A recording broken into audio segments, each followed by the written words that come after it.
Bonjour Luce Bernard. Bonjour Philippe, bonjour tout le monde. Au sommaire de votre journal des médias. Une mauvaise nouvelle pour les fans de François Bunel ou ceux de la grande librairie, ou les deux d'ailleurs.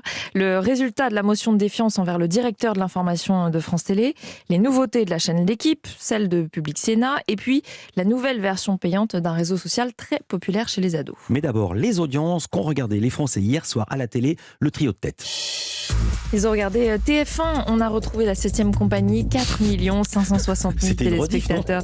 Oui, je crois, oui. Comme la semaine dernière, il y avait déjà la 7e compagnie à l'antenne et ça avait aussi très bien marché. Ça marche encore mieux cette semaine. 24,2% de part d'audience. Deuxième, France 3 avec la série La Stagiaire, des rediffusions, mais qui marche quand même plutôt bien. 3 170 000 téléspectateurs, 16,8% de part d'audience.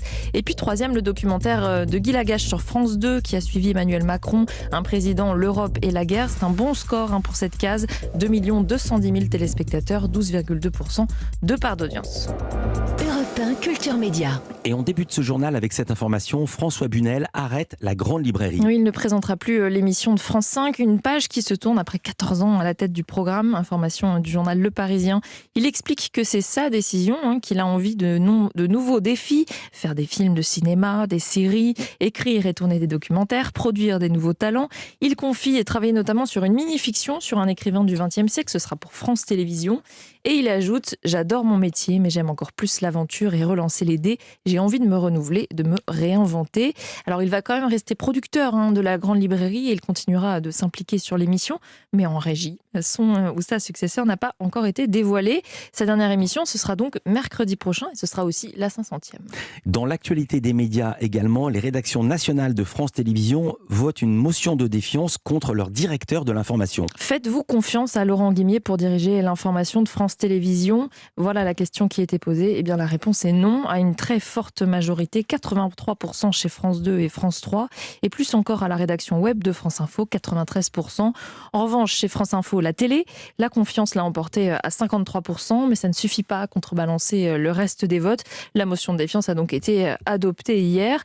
Depuis quelques mois, les relations entre les rédactions et Laurent Guimier sont tendues. L'annonce du non-renouvellement de 5 CDD la semaine dernière a été la goutte d'eau qui a fait déborder le vase. Et puis la volonté de rediffuser des sujets cet été pour faire des économies. Face à la colère des rédactions, Laurent Guimier avait rétro-pédalé, mais ça n'a pas suffi. La motion a donc tout même été votée. Reste à savoir ce que fera désormais la présidente de France Télévisions, Delphine Ernotte. Elle ne s'est pas encore exprimée. Elle réserve sa prise de parole aux équipes en interne. La chaîne L'Équipe a présenté hier les nouveautés de sa rentrée. Oui, côté grand temps fort de la rentrée, on peut citer la diffusion du volleyball, les championnats du monde du 26 août au 11 septembre, l'équipe de France est championne olympique en titre, donc forcément il y a beaucoup d'attentes. La chaîne diffusera toutes les rencontres des Bleus et puis la finale qu'on espère tricolore. Autre grand temps fort dans un tout autre genre, L'Équipe va proposer pour la première fois gratuitement un documentaire sorti sur Netflix, The Last Dance. Il raconte l'histoire de la saison de basket 97-98, celle des Chicago Bulls et de Michael Jordan, leur dernière saison tous ensemble quand ils ont remporté le titre. 10 heures de documentaire répartis en 5 soirées, c'est un véritable événement selon le directeur de la chaîne, Jérôme Saporito. Ces documentaires, qui est une production américaine, fait partie pour tous les spécialistes des plus grands documentaires de l'histoire du sport qui ait jamais été produit, parce qu'on y découvre un nombre d'images inédites incroyables, qu'on est plongé dans une histoire autour de Michael Jordan, qui est un sportif iconique, et que, en fait, on a toujours eu l'impression que cette équipe, elle gagnait dans la facilité, et là, on va découvrir les coulisses de cette équipe, où tout n'a pas été aussi rose qu'on veut bien l'imaginer ou dans nos souvenirs. Et du côté de ces émissions, pas de grands changements. L'équipe de Greg et l'équipe du soir seront de retour à la rentrée, avec tout de même quelques nouveaux visages dans les deux programmes. Côté droit du sport, la chaîne a sécurisé ceux du biathlon jusqu'en 2026, sport qui lui vaut de très très belles audiences. Ceux du ski alpin aussi jusqu'en 2026. Et puis cet été, la chaîne L'Équipe va aussi faire des tests, proposer du poker et une compétition avec tous les sports qui ne sont pas présents aux Jeux Olympiques, ça s'appelle les World Games. Ce sont des paris pour la chaîne qui aime tenter de nouvelles propositions, tenter de proposer des nouvelles choses à ses téléspectateurs. On a cette chance-là, on peut se tromper à la chaîne L'Équipe. On a cette liberté-là parce qu'on est plus petit, parce qu'on est une chaîne de complément par rapport à des grosses chaînes où le droit à l'erreur est plus difficile parce que les enjeux sont plus forts.